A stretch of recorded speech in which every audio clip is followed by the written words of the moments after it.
There seems to be a disturbance in the force when talking about one of PlayStation's most highly anticipated upcoming titles. But let's break this all down, young Padawan. Up next.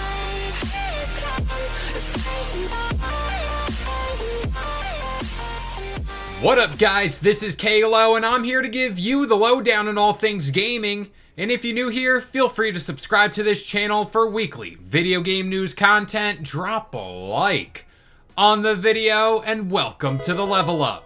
The Knights of the Old Republic remake was announced a while back at this PlayStation showcase, and this was a title that Star Wars fans and PlayStation fans met with arms wide open. And yes, don't blink now, but that was a Creed reference. Anywho, over the months since its reveal, the title has been subject to plenty of delay and outright cancellation rumors. But according to Jeff Grubb, who is always on the money when it comes to leaks and rumors, the game as it stands right now might be officially dead. Quote, Sony is wanting to be done with it. My stuff comes from PlayStation. It feels like it cannot happen without a partner like Sony. Sony seems to be out. With the funding pulled, to me, it's definitely done and no reason for anyone to be working on it. The reality is maybe someone somewhere is imagining it could happen and someone could be working on it. I don't know that far. I don't know what's happening inside Embracer. They would have to find someone to make that happen. I know Lucas is very horny to make it happen for years. So I think if Embracer can find somebody, maybe it can still happen. Long story short, it appears as if PlayStation is completely out on this game, which is a big shame. But at the same time, I don't think it's all their fault. It's no secret by now, but Embracer Group has been having problems with this game for many years. Last year, Bloomberg reported that Asper, who was the original studio tasked with developing this game, showed off some of the game and apparently it did not impress. Shortly after that, layoffs hit the studio and there were talks internally to move the project over to a completely different studio. Now we fast forward to present day and it looks like Sony just might be washing their hands here. Based on what Jeff is saying too, the game might not have the funding possible to continue development. Now, speaking from more of a personal Star Wars fan perspective here, this game was peak Star Wars, I gotta tell ya.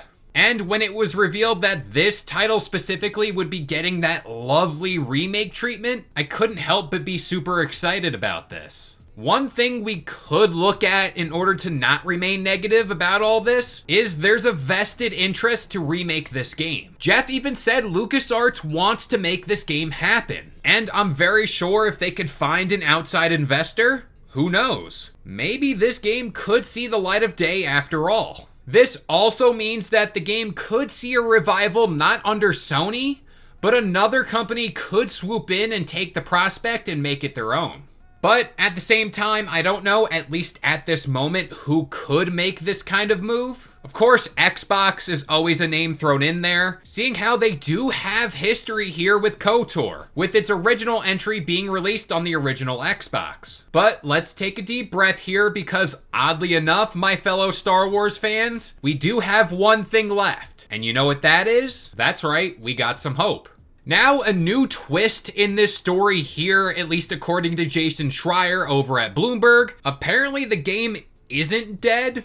Maybe. Quote, is it alive and will it actually come out are two very different questions. A third is, if it ever does come out, what will it actually look like? That said, I've talked to two people at Saber who both say they're currently working on it. So I don't believe that the comment that it isn't being worked on in any way right now is true. So Embracer Group, at least as of right now, could possibly have Saber keeping the pulse alive on this game, just in case the investor that we talked about earlier decides to swoop in and save the day. I'm hoping at the very least this game does hit the open market, but hearing about all this chatter, I don't think that'll happen anytime soon. As of right now, if I had to give a hard ruling if this game is in fact coming out, I'm sorry, it pains me to say, no, I don't think this game is coming out.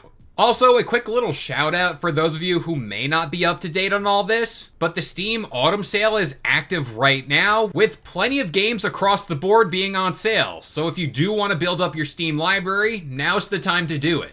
But with all that being said, I'm going to pass this question off to you guys. What do you make out of all this? Oddly enough, This development cycle is far more twisted than The Last of Us Factions, and we all know how that game's going. But that about does it here. I've been Kalo. I gave you the lowdown on all things gaming, and if you're new here, feel free to subscribe to this channel for weekly video game news content. Drop a like on the video, and this has been the Level Up.